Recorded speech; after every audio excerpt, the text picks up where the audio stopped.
Step aside, ma'am. This aircraft is preparing for its owner. Cleaning staff should use the service entrance. The pilot's dismissive hand doesn't waver as he blocks the boarding stairs. Melissa Reynolds stands motionless, her Hermes briefcase hanging from one hand, boarding documents in the other. The early morning sun glints off the jet's fuselage, her company logo clearly visible on the tail. The pilot's smirk grows as he looks her up and down. Unless you have written authorization from Dr. Reynolds, I'll have to ask you to leave the tarmac immediately. She opens her mouth to respond when a second crew member appears. Any problems, Captain Harrison?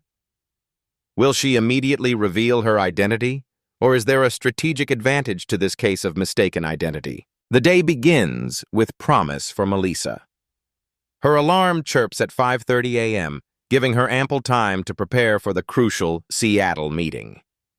The acquisition of TechVision could propel Reynolds Technologies into the stratosphere of industry leaders.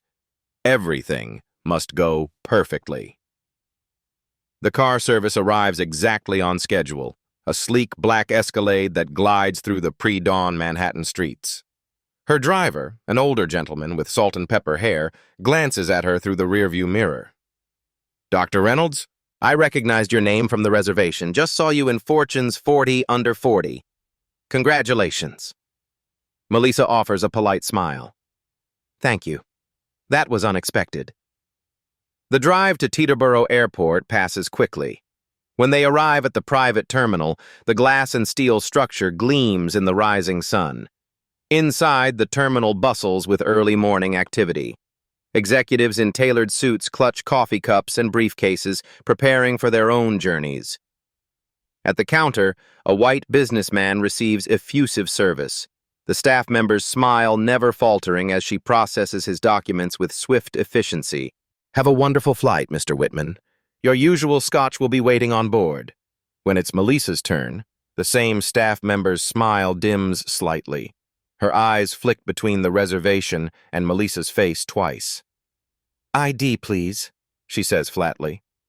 Melissa provides her license. The woman studies it, then looks back at Melissa. I'll need to see that again, please. Melissa maintains her composure, though her jaw tightens momentarily. She's been here before. The subtle questioning of her belonging in these spaces. Across the terminal, Captain James Harrison observes the interaction. His eyes narrow as he takes in Melissa's impeccably tailored suit, her natural hair styled in a sleek updo. He leans toward his co-pilot. The security guard approaches Melissa next. Random screening, ma'am. Please step this way. She complies without complaint, though she's passed through this terminal twice monthly for the past year. As she collects her belongings afterward and walks toward the tarmac, Harrison's gaze follows her. He mutters something to his co-pilot, who chuckles uncomfortably. What prejudices are already forming in the pilot's mind before they've exchanged a single word? Melissa strides across the tarmac, her heels clicking against the concrete. The morning air carries the scent of jet fuel and possibility. Ahead, her Gulfstream G650 waits, its sleek white body emblazoned with the Reynolds Tech logo, a stylized RT in blue and silver. Captain Harrison intercepts her at the bottom of the boarding stairs. He positions himself directly in her path, feet planted wide, arms crossed over his chest. His captain's bars gleam in the sunlight. "Excuse me, ma'am," he says, his voice deliberately slow as if speaking to someone who might struggle with English. "This is a restricted area. Are you lost?" Melissa stops, maintaining a professional distance. "No, I'm not lost. I'm here for my 8:30 departure." Harrison's eyes narrow. "This aircraft is preparing for a private departure. The passenger terminal is back that way." He gestures vaguely behind her without taking his eyes off her face. She reaches into her bag and produces her boarding documents, extending them toward him. "Here are my boarding papers. I believe everything's in order." Harrison barely glances at them. "Ma'am, this is the private aircraft of Dr. Reynolds. Unless you have specific authorization—" "As you can see," Melissa interrupts, pointing to the logo on the jet, "this is a Reynolds Technologies aircraft. I am—" "Listen," Harrison cuts her off. I don't know how you got onto the tarmac, but this plane is preparing for its owner. I'm going to have to ask you to leave immediately. Melissa takes a deep breath. I believe there's been a misunderstanding. Before she can finish, Harrison raises his hand and waves over a security guard. We have an unauthorized person attempting to access a private aircraft. The guard approaches swiftly, hand hovering near his holster. Melissa reaches for her phone to show additional identification, but Harrison barks, "Keep your hands where I can see them." The co-pilot watches from the cockpit doorway, his expression uncomfortable but silent. Across the tarmac, 3 white executives climb the stairs to their waiting jets without interruption. No one questions their right to be there. No one demands their identification. "Step away from my aircraft," Harrison demands, emphasizing the possessive. His stance widens, claiming more space on the tarmac, establishing dominance. Melissa remains composed despite the growing audience of ground crew and nearby passengers. If you would just call Reynolds Tech headquarters— Ma'am, Harrison interrupts, his tone dripping with condescension. I fly Dr. Reynolds regularly. I know who the owner is. The terminal manager hurries across the tarmac, a thin man with a permanently worried expression and a clipboard clutched to his chest. Harrison immediately turns to him. We have a trespasser attempting to board, he reports before Melissa can speak. She's trying to access Dr. Reynolds' jet. The manager doesn't ask for her side first. Instead, he immediately aligns with Harrison. Can I see some identification, please? Melissa produces her driver's license and corporate ID. The manager studies them, his expression growing increasingly skeptical. He glances from the IDs to her face and back again. These look unusual, he says finally. Could be fake. For the first time, a flash of anger breaks through Melissa's calm exterior. Are you suggesting my government-issued ID is counterfeit? Harrison snorts. Anyone can buy designer clothes and fake credentials. His eyes sweep dismissively over her Armani suit and Christian Louboutin heels. Happens all the time. People trying to sneak onto private jets for Instagram photos. A small crowd has gathered now. Ground crew pause their work. Pilots from nearby aircraft observe with curiosity. 2 passengers waiting to board another jet whisper to each other, pointing subtly. Perhaps we should wait for the real Dr. Reynolds to arrive, the manager suggests with false reasonableness. That would clear everything up, wouldn't it? Melissa feels the weight of every stare. The familiar burn of public humiliation creeps up her neck, but she refuses to show it.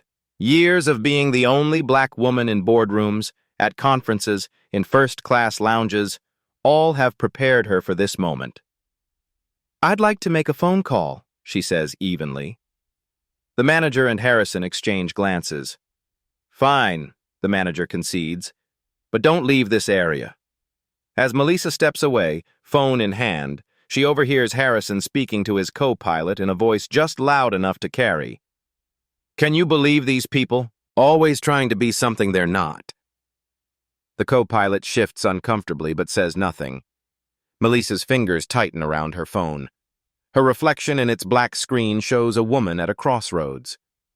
She has absorbed slights like these for years, letting them slide for the sake of professionalism, for moving forward, for not being labeled difficult. Not today. Melissa walks 20 paces away, far enough for privacy but close enough to remain in view of the watchful eyes. Her spine stays straight, shoulders back, chin lifted. She will not slouch. She will not hide. She will not become smaller to make them comfortable. This isn't the first time. Images flash through her mind like a painful slideshow. The investor who handed her his empty coffee cup, assuming she was the assistant, not the CEO pitching for millions. The hotel clerk who directed her to the service elevator when she arrived for a keynote address. The countless times she's been asked, "No, but who's really in charge?" Each time she swallowed the indignity and moved forward. Each time she told herself it was strategic. Pick your battles, focus on the bigger picture, success is the best revenge. But somewhere along the way, silence became complicity. And now, watching Harrison smirk at her from across the tarmac, she makes a silent vow. This ends today. She dials her executive assistant. Daniel answers on the first ring. "Good morning, Dr. Reynolds." "Daniel," she says, her voice calm and measured despite the adrenaline coursing through her veins. "Implementation protocol Foxtrot Alpha Alpha. Immediate." There's a beat of silence as Daniel processes the significance of this code. Then, with absolute clarity, "On it. 17 minutes. Captain James Harrison, Terminal Manager." She glances at his name badge. "Scott Phillips." "Understood. Do you need immediate extraction?" "No." "Proceed as planned." She ends the call and immediately dials another number. Her company's legal counsel answers promptly. "Sandra, documentation phase. Teterboro. Yes, again." She articulates the confrontation with precision, recalling exact quotes, identifying witnesses, noting timestamps. The lawyer on the other end takes it all down without comment. "Do you want us to intervene now?" Sandra asks when Melissa finishes. "No, full procedural response." Harrison approaches, his patience visibly thinning. He makes an exaggerated gesture for her to end the call. Melissa deliberately turns away from him, giving her back to his authority. "And Sandra, make sure the board recording starts immediately." She ends the call just as Harrison reaches her. His face has reddened with frustration, a vein pulsing at his temple. "This has gone on long enough," he says. "You need to leave the secure area now." Melissa slides her phone into her pocket and faces him fully. Something in her expression makes him take a half step back. The woman who stood before him minutes ago, accommodating, calm, careful, has vanished. In her place stands someone entirely different. Someone with the steady eyes of a predator who has just spotted vulnerable prey. "You're right about one thing, Captain Harrison," she says, her voice low enough that only he can hear. "This has gone on long enough." Two airport security officers approach, their uniforms crisp in the morning light. One is older, gray at the temples, with the weary expression of a man who's seen everything. The other is younger, eager, his hand resting casually near his holstered taser. Harrison watches their approach with undisguised satisfaction. His authority, momentarily challenged, will now be reinforced by men with badges and weapons. "Is there a problem here?" the older officer asks, addressing Harrison rather than Melissa. "This woman is attempting unauthorized access to a private aircraft," Harrison explains, gesturing dismissively in Melissa's direction. "She's refusing to leave the secure area." The younger officer steps forward, his hand shifting to rest more firmly on his taser. "Ma'am, I'm going to need you to come with us to the security office." "I'd advise you to remove your hand from your weapon," Melissa says, her voice carrying a new edge. The officer blinks, surprised by her directness, but doesn't comply. "We've had reports of attempted unauthorized boarding," the older officer continues. "We need to question you about that." "I'm exactly where I should be. At my aircraft," Melissa replies. Harrison laughs, the sound sharp and dismissive. "Lady, I've flown Dr. Reynolds for 3 years. He's a respected businessman." The pronoun mistake hangs in the air. Melissa's lips curve into a subtle smile, unnoticed by everyone except those watching closely. "This is becoming disruptive," the younger officer says. "You need to come with us now." He reaches for Melissa's arm. His colleague follows suit, each taking an elbow to escort her away. "You are currently placing hands on the owner of that aircraft," Melissa states. "I suggest you reconsider." The officers exchange glances but maintain their grip. Years of training have taught them to trust the word of uniformed pilots over civilians, especially civilians who don't match their expectations of private jet owners. "She's delusional," Harrison encourages them. "Get her out of here before the real owner arrives." The terminal manager checks his watch, anxiety creeping into his expression. "The scheduled departure is in 20 minutes. This needs to be resolved quickly." The officers begin to steer Melissa toward the terminal building. The security officers guide Melissa across the tarmac, their grips firm but not painful. She doesn't resist but walks with deliberate slowness, maintaining her dignity with each step. "This is now unlawful detention and will be documented as such," she informs them, her voice carrying in the morning air. The younger officer tightens his grip slightly. The older one looks increasingly uncertain. Behind them, Harrison calls to the ground crew who hover nearby, watching the spectacle. "Begin pre-flight checks. We'll depart as soon as Dr. Reynolds arrives." The ground crew hesitates, looking between Harrison and the woman being escorted away. "May I access my phone to resolve this matter?" Melissa asks the officers. The older officer nods reluctantly. Slowly. Keeping her movements measured, Melissa retrieves her phone with her free hand. She opens her calendar app and holds the screen up for them to see.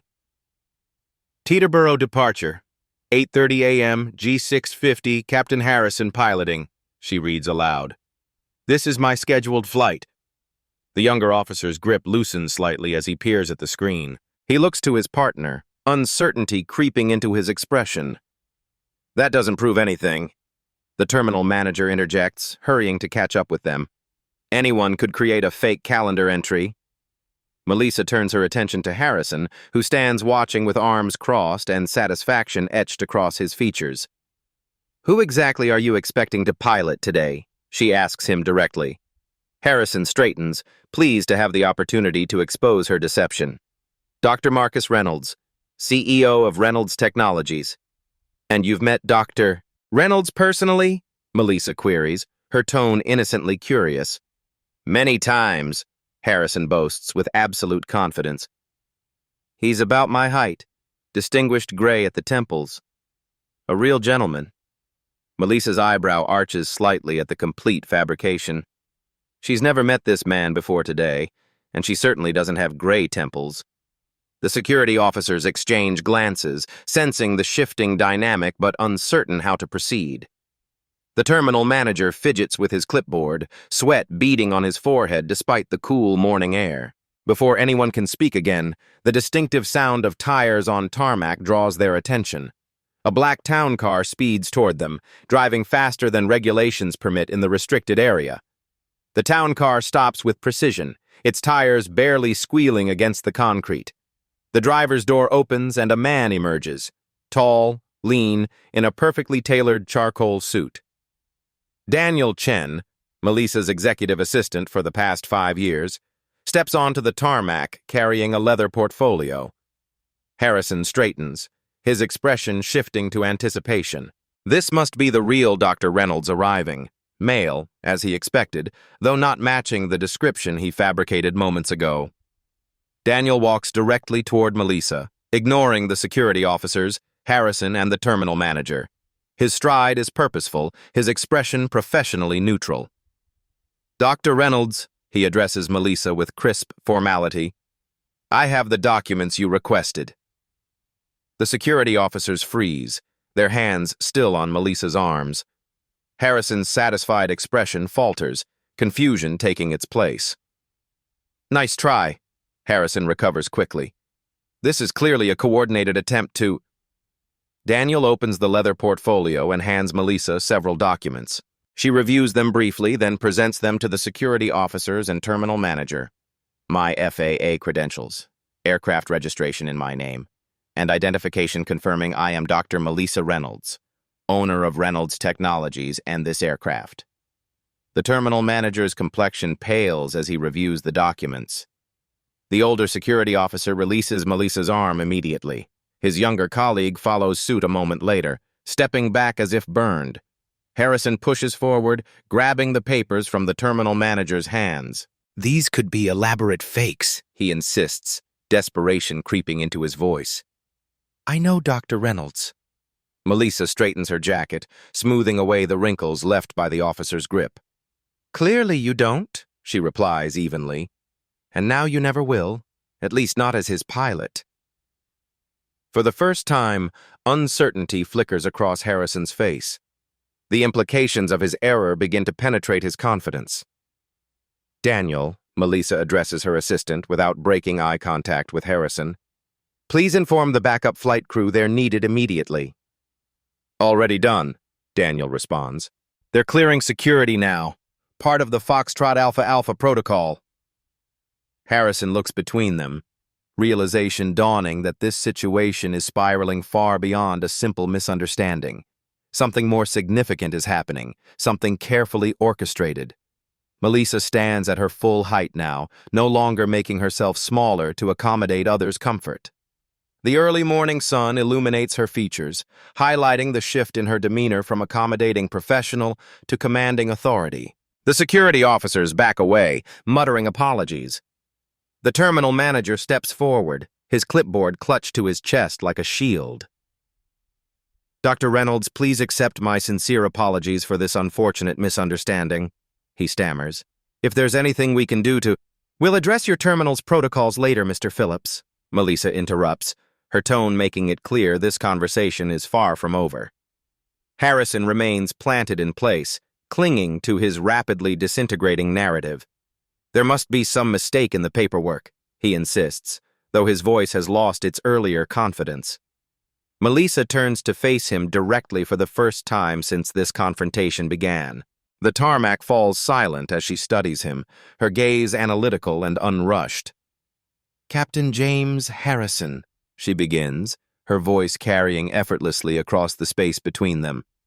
"ATP certification number 285743, 3 safety violations in the past 5 years, all quietly resolved." Harrison's mouth falls open slightly, his eyes widening. The specific knowledge of his pilot certification number and record cannot be dismissed as lucky guesswork. "How did you—" "Your last recertification," Melissa continues as if he hadn't spoken, "was supervised by Chief Examiner Wilson, who noted concerns about your interpersonal communication skills but passed you anyway." Complete silence falls across the tarmac. Even the distant sound of jet engines seems to dim, as everyone realizes that Melissa has access to information no ordinary jet owner would possess. The security officers exchange alarmed glances. The terminal manager's clipboard slips from his grasp, clattering against the concrete. Melissa takes 3 measured steps toward Harrison, closing the distance between them to conversational range. When she speaks again, her voice is lower but no less clear. "Perhaps I should introduce myself properly, Dr. Melissa Reynolds, chairwoman of the Federal Aviation Administration's Diversity and Compliance Board." The blood drains from Harrison's face as the magnitude of his error becomes clear. This isn't just about denying a passenger boarding. This is about discriminating against a federal regulatory official with direct oversight of his career. "The same board," Melissa continues, "that oversees all pilot certifications, investigates discrimination complaints, and has the authority to ground pilots pending investigation." Daniel approaches, extracting another document from his portfolio. Melissa takes it without looking away from Harrison's increasingly ashen face. "As of this moment, you are not authorized to operate any aircraft until a full investigation into this incident is completed," she states, signing the document with a pen Daniel provides. "Your privileges are temporarily suspended, effective immediately." She hands the signed order to Harrison, who takes it automatically, his hands trembling slightly. The terminal manager steps forward, desperation evident in his voice. "Dr. Reynolds, please allow us to—" "Your terminal will also be subject to a complete compliance review," Melissa cuts him off. "Expect my team within 48 hours. Harrison finally breaks, his professional demeanor crumbling entirely. "You can't do this. It was a simple misunderstanding." Melissa's expression remains impassive, but her words land with precision. "No, Captain Harrison, it was textbook discrimination, witnessed by multiple parties against a federal regulatory official. That's not a misunderstanding. That's a career-ending mistake." As if summoned by her words, 2 pilots in uniform approach from the terminal, carrying their flight bags. They greet Melissa with appropriate professional respect. "Dr. Reynolds, we're ready when you are," the lead pilot says. Harrison watches in stunned disbelief as Melissa nods to the new crew, then turns toward the boarding stairs of her jet. Daniel walks ahead, carrying her briefcase along with his portfolio. At the top of the stairs, Melissa pauses. She turns, looking down at Harrison, who remains frozen in place, holding his suspension order. "You don't recognize power when it doesn't look like you," she says, her voice carrying clearly in the morning air. "That's why you no longer have any." She steps into her jet, the door closing behind her with pneumatic finality. Melissa's jet climbs into the clear blue sky, banking gently toward Seattle. On the tarmac below, Harrison remains motionless, the suspension order clutched in his hand, watching as his career evaporates into the jet wash. 1 week later, the executive boardroom of Atlantic Charter Private Aviation hums with tense energy. Floor-to-ceiling windows offer panoramic views of Manhattan, but no one appreciates the vista today. 12 board members sit around a gleaming mahogany table, their expressions grim. At the head sits CEO Victor Pearson, his normally ruddy complexion ashen. "Play it again," he instructs the company's general counsel. The large screen on the wall illuminates with security footage from Teterboro. The silent video shows the entire confrontation between Harrison and Dr. Reynolds. Though there's no audio, Harrison's dismissive body language speaks volumes. This footage has been viewed over 4 million times on social media, the PR director reports. Every major news outlet has covered it. The hashtag #FlyingWhileBlack is trending nationally. Harrison sits at the far end of the table, no longer in uniform. His blue suit looks rumpled, as if he's slept in it. Dark circles shadow his eyes. "Our legal position is precarious at best," the general counsel continues, clicking to a new slide in her presentation. "Captain Harrison didn't just discriminate against a passenger, he discriminated against the one person who can shut down our entire operation." The slide displays the FAA's official notice of investigation into Atlantic Charter's compliance with anti-discrimination regulations. The document bears Melissa Reynolds' signature. "Teams of FAA investigators arrived at Teterboro yesterday," the operations director adds. "They're reviewing every record, interviewing all personnel, examining every complaint ever filed." Harrison leans forward. "It was a misunderstanding. How was I supposed to know?" "That's enough!" Pearson slams his hand on the table. "You didn't just make a mistake, Harrison. You've potentially destroyed this company." At the FAA headquarters in Washington, D.C., Melissa sits at her desk reviewing a thick folder of discrimination complaints against Atlantic Charter. Her office is spacious but practical, decorated with framed degrees and awards recognizing her contributions to aviation safety and equity.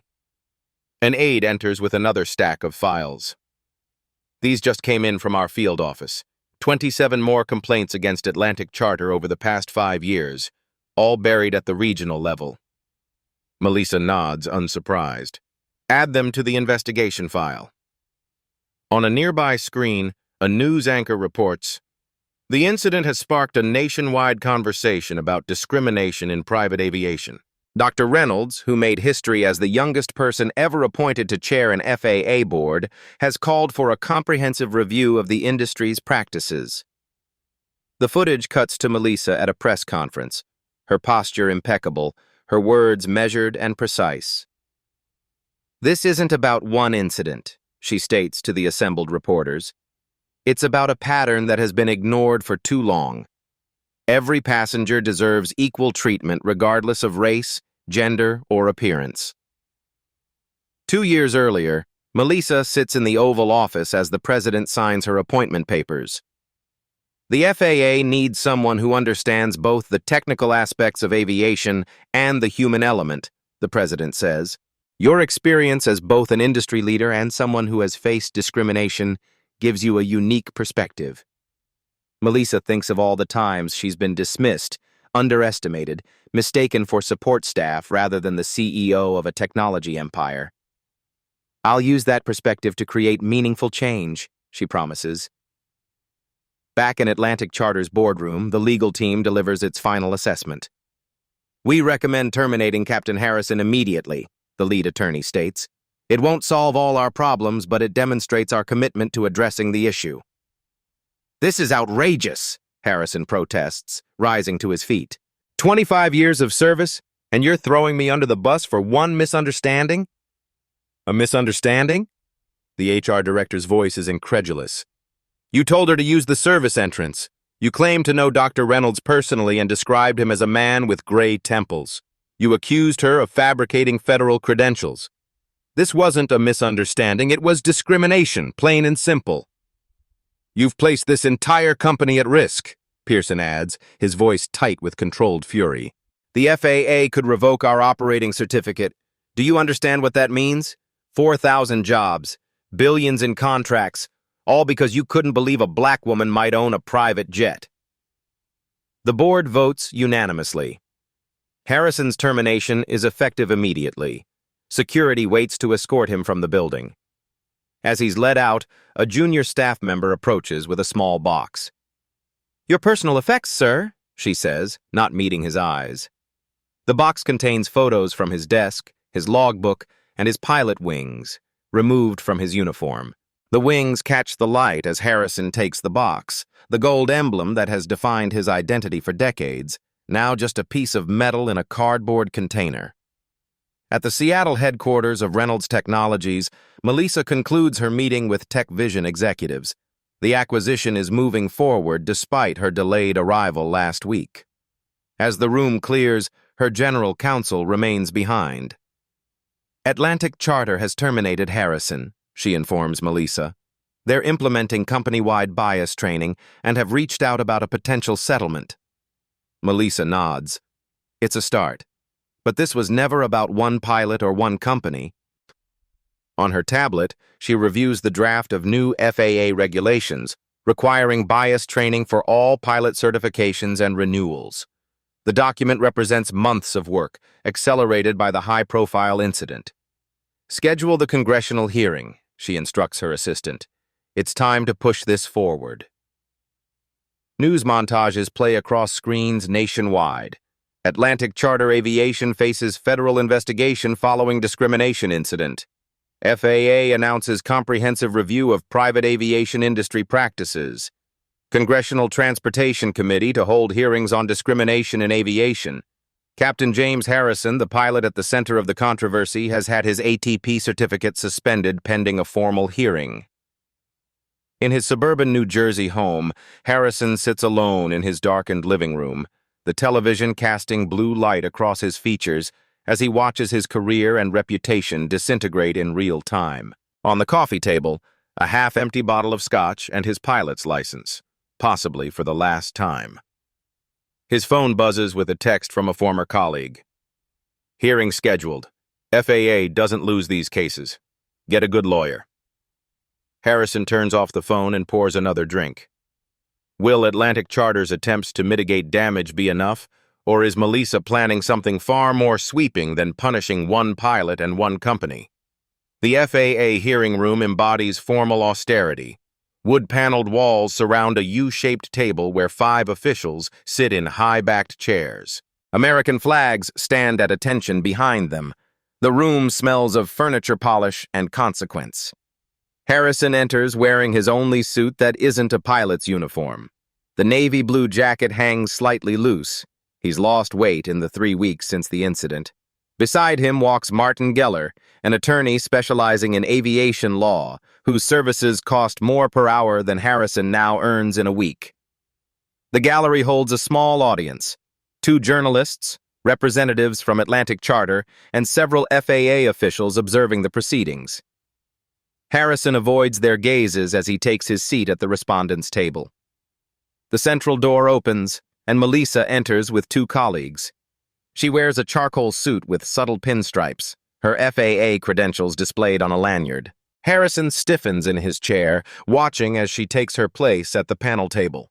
The chief hearing officer, a stern woman with silver-streaked hair, calls the room to order. This hearing will determine whether Captain James Harrison's airline transport pilot certification should be permanently revoked, following allegations of discriminatory conduct and violations of FAA regulations. Harrison's attorney places a reassuring hand on his arm, but the gesture provides little comfort.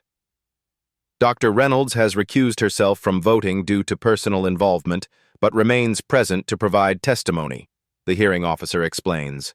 The proceedings begin with clinical efficiency. The panel reviews Harrison's complete flight record displayed on monitors visible to everyone in the room. 25 years of service scrolls by. Thousands of flight hours, dozens of aircraft types, certifications, and recertifications. Then come the incidents. 3 safety violations in the past 5 years, the technical examiner notes, all resolved with minimal consequences. Let the record reflect that these were minor infractions, Harrison's attorney interjects. None jeopardized passenger safety. The examiner continues as if he hadn't spoken. We've also discovered 7 previously unreported incidents involving passenger complaints. Harrison shifts uncomfortably as these previously buried reports appear on screen. Complaints from passengers with names like Rodriguez, Washington, Kim, all describing treatment markedly different from what white passengers received. The terminal security footage plays next. Without audio, Harrison's body language appears even more dismissive, his gestures more aggressive. The panel watches in silence. His former first officer testifies via video link. Captain Harrison often made comments about female and minority passengers, he admits reluctantly. I should have reported it, but... His voice trails off, heavy with regret for his own complicity. When Harrison finally speaks, desperation edges his voice. 25 years of service should count for something. One mistake shouldn't erase a lifetime of work. The panel chairman leans forward, her expression unyielding. 25 years of service makes this behavior less excusable, not more. You've had ample time to learn appropriate conduct. The deliberation takes less than 30 minutes. Harrison stands as the panel returns, his legs unsteady beneath him. This panel finds that Captain James Harrison has demonstrated conduct unbecoming of an FAA certificate holder, shown discriminatory behavior incompatible with safety culture requirements, and violated multiple sections of the Federal Aviation Regulations. The chairwoman's voice is firm, without malice but without mercy. The recommendation is unanimous, permanent revocation of ATP certification. The words hit Harrison like physical blows. Permanent. Revocation. His identity for 25 years, stripped away in minutes. Surrender your license to the clerk, the chairwoman instructs. Harrison reaches into his jacket pocket with trembling fingers. The plastic card has lived next to his heart for decades. He places it on the table before the clerk, who slides it into an envelope without ceremony. As he turns to leave the hearing room, Harrison's eyes meet Melissa's. He expects triumph, perhaps gloating. Instead, he finds only calm acknowledgement. She offers a single professional nod, not forgiveness, but recognition that justice has been served. It is somehow worse than anger would have been. Harrison exits the hearing room, his footsteps echoing in the marble hallway. Behind him, the door closes with a soft click that sounds to his ears like the final cutting of his wings. Headlines flash across screens nationwide, documenting the ripple effects of what media outlets have dubbed the Reynolds incident. FAA launches comprehensive investigation into discrimination in private aviation. Atlantic Charter implements mandatory anti-bias training for all staff. Congressional hearing on aviation discrimination set for next week. In a wood-paneled hearing room on Capitol Hill, Melissa sits before a semicircle of lawmakers. Camera flashes punctuate her testimony as she speaks with measured authority. This incident highlights a systemic problem, she explains, her voice carrying through the chamber. Our investigation has uncovered hundreds of similar complaints that were dismissed or buried. This isn't about one pilot or one company. It's about an industry culture that has gone unchallenged for too long. Senators and representatives from both parties listen intently. For once, this isn't a partisan issue. Discrimination in federally regulated industries concerns everyone. We're proposing new regulations requiring comprehensive bias training for all pilot certifications and renewals, Melissa continues. Additionally, we're establishing an independent review board to handle discrimination complaints directly, bypassing the internal channels that have failed passengers repeatedly. In a gleaming conference room at Atlantic Charter headquarters, executives sit through mandatory training sessions. The corporate culture that once dismissed soft skills as secondary now recognizes them as essential to survival. The Reynolds Protocol will be implemented across all our operations. the new chief diversity officer explains to rows of pilots, flight attendants, and ground staff. Every employee will complete this training annually with additional sessions for customer-facing personnel. On screen, statistics reveal the stark reality. Complaints of discrimination in private aviation have surged 340% since Melissa's incident made national news. Not because incidents have increased, but because passengers now believe reporting might actually make a difference. At Teterboro, new management transforms the terminal's operations. Security protocols now include explicit anti-bias procedures. Staff undergoes regular training. The customer service counter features a diverse team, a visible signal of changing times. From a distance, Harrison watches planes take off and land. He sits in his car in the airport parking lot, now employed driving a high-end airport shuttle service, the closest he can get to aviation with his credentials revoked. The irony isn't lost on him. He now serves the very passengers he once judged unworthy of respect. A sleek private jet climbs into the sky above him, its distinctive paint scheme identifying it as a Reynolds Technologies aircraft. He watches until it disappears into the clouds. At FAA headquarters, Melissa reviews applications for a new scholarship program. The Margaret Reynolds Memorial Scholarship for Underrepresented Aviators bears her grandmother's name, a woman who dreamed of flying but was denied training in the 1960s because women weren't suited for the cockpit. An industry publication arrives on her desk with her photo on the cover. The headline reads, "The Woman Who Changed Private Aviation's Culture." She sets it aside without reading it. This was never about headlines or personal recognition. It was about ensuring that the next Melissa Reynolds wouldn't have to prove she belonged. 1 year later, Melissa approaches the familiar Teterboro terminal. The morning sun bathes the building in golden light, not unlike that day 12 months ago. But everything else has changed. The terminal manager, a woman of color with a confident stance and alert eyes, greets her at the entrance. "Good morning, Dr. Reynolds. Your aircraft is prepared and waiting." "Thank you, Ms. Daniels," Melissa responds, recognizing the former FAA inspector who now oversees terminal operations. The Reynolds Protocol in action. Not just training, but structural change. Security processing flows smoothly. No random additional screening, no second-guessing her identity or credentials.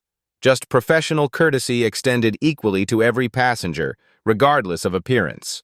On the tarmac, her G650 gleams in the morning light, the Reynolds Technologies logo freshly painted after a recent maintenance check. At the bottom of the boarding stairs waits her flight crew, headed by Captain Aisha Washington, a young black woman whose posture straightens as Melissa approaches. "Dr. Reynolds, welcome aboard." Captain Washington greets her with professional warmth. "Weather looks excellent all the way to San Francisco. We should arrive 15 minutes ahead of schedule."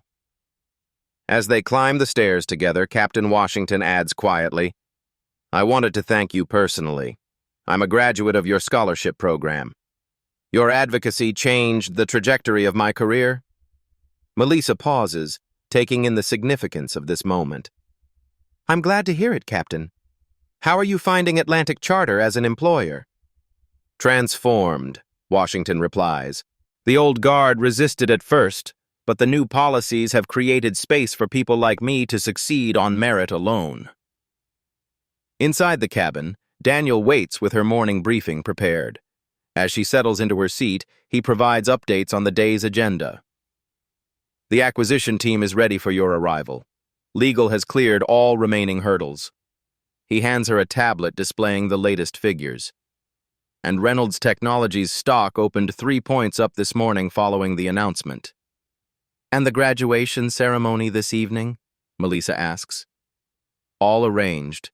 Your speech is loaded on your secure drive. The Academy is expecting record attendance." Melissa nods, glancing at the speech she'll deliver to the graduating class of the National Aviation Academy. The title page reads, "Recognizing Power in All Its Forms." As the jet accelerates down the runway, Melissa gazes out the window. Teterboro grows smaller below, the site of her humiliation now transformed into a symbol of progress. She feels no particular satisfaction about Harrison's downfall. It was never about him specifically, but about the system that enabled him and thousands like him. The aircraft climbs through scattered clouds, banking gently westward. In her mind, she rehearses passages from her speech. Power doesn't always look the way we expect. Sometimes it wears unexpected faces, speaks with unexpected voices. But true authority isn't about being recognized. It's about creating change that outlasts the moment. She thinks about her grandmother, who cleaned airplanes but was never allowed to fly them. About her mother, who worked 3 jobs to put Melissa through engineering school. About every person who faced a barrier and either broke through it or helped build a ladder for those who would come after. The jet levels at cruising altitude, joining dozens of other aircraft traversing the morning sky. Each plane carries its own stories, its own purposes. But now the people flying them and riding in them exist in an industry with clearer expectations and consequences. Not perfect. Change never is at first, but measurably better. Verifiably improved. Systematically different. Melissa closes her eyes, feeling the gentle vibration of the aircraft around her. The moral of her story forms in her mind, words she'll share with countless others in the years to come. Respect isn't requested, it's required. And sometimes you have to change the whole sky to get it. At Beat Stories, we believe in the power of narratives that don't just entertain but illuminate. Stories that make us think, feel, and perhaps most importantly, act. If this story resonated with you, don't keep it to yourself. Hit that subscribe button to join our community of viewers who appreciate powerful narratives of justice and transformation. Each week, we bring you true stories of people who refused to accept disrespect and changed their worlds in the process. Like this video to signal boost these important conversations. Your simple click helps this story reach others who need to hear it. What happened today isn't just a story. It's a reminder. Silence protects systems, but courage rewrites them. At Beat Stories, we don't just watch change, we document it. Subscribe for more real stories that challenge power and amplify truth.